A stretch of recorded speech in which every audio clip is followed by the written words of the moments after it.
Hello and welcome to Tea Break Film Reviews. My name's Michelle and today I'm going to be continuing to answer your questions about Tenet. This is part 2 of my 2-part Q&A. The first part has already been released and in that I focused on the questions about the science of the film's concept.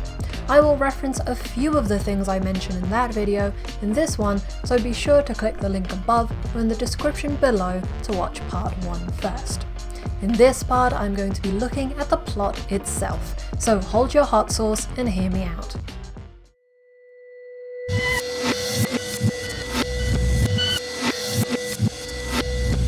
Before we start, please consider subscribing to help support this channel so we can keep making videos like this.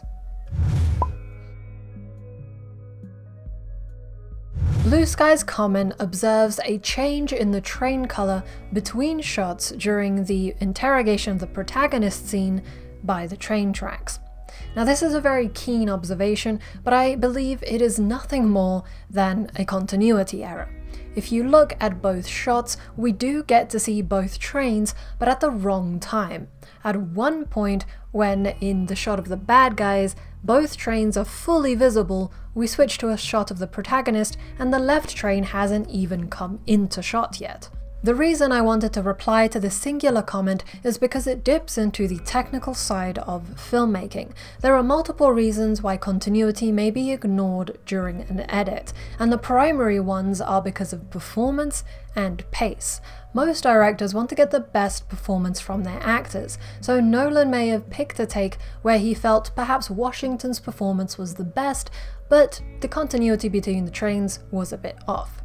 The other reason is pace. To get the perfect continuity between shots, perhaps the audience would have had to sit through long pauses or periods where they are not talking, and this would have ruined the suspense. In most situations, priority is given over the effect on the audience rather than strict continuity. Why does the protagonist fight himself the second time he goes to Oslo? The answer to this is relatively simple. The first time he experienced the scene, he didn't know that the other figure was him, and that's why he started the fight. The second time he goes back, he's just responding to the fight that he initiated the first time round. You might ask, can't he choose not to fight himself? And in theory, free will would suggest that the answer is yes, but the film ultimately ignores that. Just as any character makes any decisions, the things we are seeing happen on screen are decisions that the protagonist is making. This goes back to the closed-loop time travel system that I reference in part 1 of this Q&A.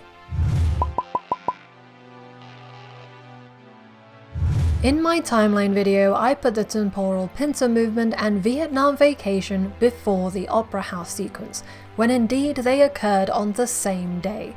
As many of you have pointed out, we get this information when the protagonist talks to Sir Michael Caine, who says, 2 weeks ago, same day as the Kiev opera siege, we spotted a detonation in northern Siberia.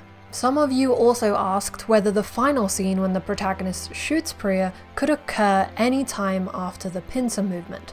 And if Priya uses inversion technology, then absolutely yes, it could occur at any point, even before the conversations that the protagonist and Priya have later on. However, if she does not use inversion technology, then it has to happen after their last conversation. In my timeline, I popped it right at the end because it made the timeline look cleaner and there was no clear indication of an exact time in which it happened.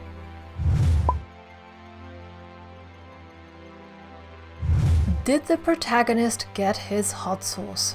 Well, unfortunately, Pankaj, I think the answer to that is no. I went so far as to search the entire script for mention of hot sauce, and actually, there wasn't a single mention. It appears that that line was probably the result of some improvisation that happened on set. Speaking of the restaurant scene, another thing that isn't mentioned in the script is the cheese grater, which makes me wonder who came up with it. The actor? The fight coordinator? Nolan? Whoever it was, very well done. Alright people, the moment you have all been waiting for. Yes, I was wrong about the temporal pincer movement, but let me defend myself to the jury. Firstly, the word temporal, as I have said it, is actually pronounced temporal, as one comment pointed out. But in my defense, this is the way that Ives pronounces it, and I have copied him ever since. Secondly, one thing I did get correct was the hour window. Many of you said it was only 10 minutes long, and some of you defended me in terms of it being 10 minutes from actual landing to explosion, but the whole mission, including the briefing, is 1 hour long. This information we get from Ives during the red team's briefing when he says 1 hour from now, they, the blue team, had this briefing. Thirdly, before he says that, he does specify that the red team are moving forward normal time and the blue team are inverted. This is what I got wrong in my illustration.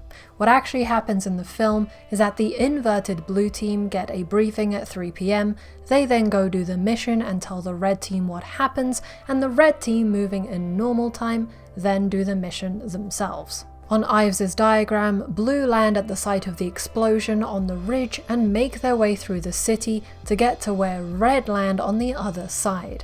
To both teams, it looks like both red and blue are at the same part of the city at the same time. However, the other team that they are seeing are moving in reverse. The issue I had when reconstructing the scene in my head is precisely what was so confusing about the concept of time travel that I discussed in part 1. In order for the blue team to invert at 3 PM and the red team to have their briefing at 2 PM, then the blue team at some point would have had to experience linear time from 2 to 3 PM before inverting. I was thinking in linear time terms. Looking at the film now, it appears the soldiers were already divided and half were inverted when they were on the boat on the way to the location. So the distinction of what time it is for which team is irrelevant. The only thing that matters is that blue is inverted and red is moving forwards, and blue tell red what happens. Because the decision was made beforehand, everything goes according to plan, in much the same way as it does when the protagonist wills the bullet into his hand by deciding to drop it. However, I believe my version of the operation would work equally well and is a little less confusing. That is why I thought it must have been what happened in the film, having not quite remembered what it was that I've said in this scene. In my scenario, the 2 to 3 PM window matters, and both teams are not inverted at the start, and red team only invert for the required hour. Here's how it would go down. The blue team would do the mission in real time and then tell the red team what went wrong, and then the red team inverts and does it backwards. Simple, no? Like I said, that is not what happened, but it is what I think should have happened. Let's end with the future. When I was formulating my theory as to what the future's plan is, I was doing it based on what I remembered, but now that I can watch the film again, I can give you a more accurate explanation of what their plan is, focusing on the conversation that the protagonist has with Neil on the way to Oslo to save Kat. We learn that the algorithm is a black box that has the ability to invert the world around us. The people in the past will die, likely due to suffocation, as they can't breathe in this inverted world. That last part is speculation though, because all Neil says is, everyone and everything that's ever lived, destroyed, instantly. Precise enough? To answer your question, Neil, no, that was actually incredibly vague and imprecise.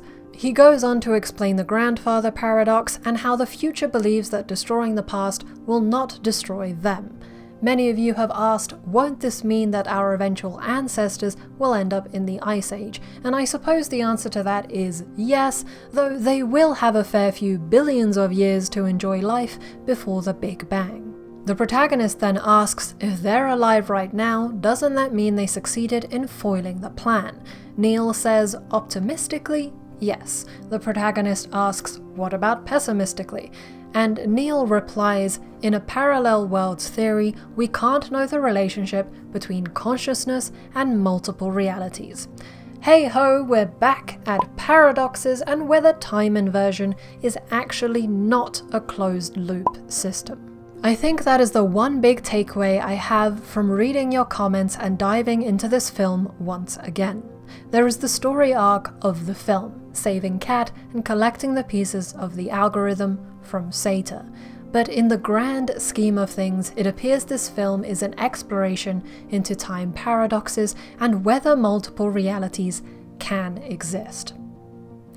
So on that terrifying thought, it's time... Oh wait, there's one more question. Am I the scientist? I am.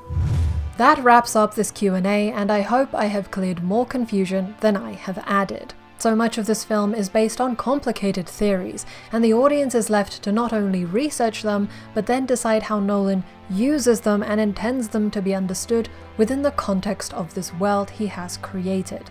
Unless Nolan sees my Tenet videos and decides to put us all out of our miseries, we are left in a speculative loop of our own.